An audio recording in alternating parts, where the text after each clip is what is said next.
extravagância da véspera de ano novo da UB amanhã à noite. Passei anos vestindo um terno fingindo ser uma âncora de notícias falsas. Então a transição para o programa matinal foi apenas uma extensão. Pediram-me para enviar minha fita de audição durante o casamento da minha irmã.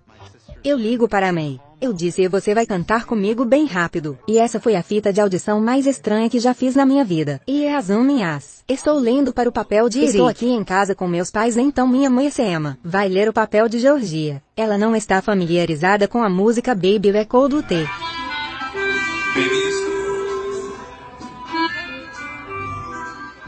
Eles veem isso e de alguma forma dizem sim. Algumas semanas depois estou fazendo os vocais e ensaiando com Reese. E acabou se tornando isso.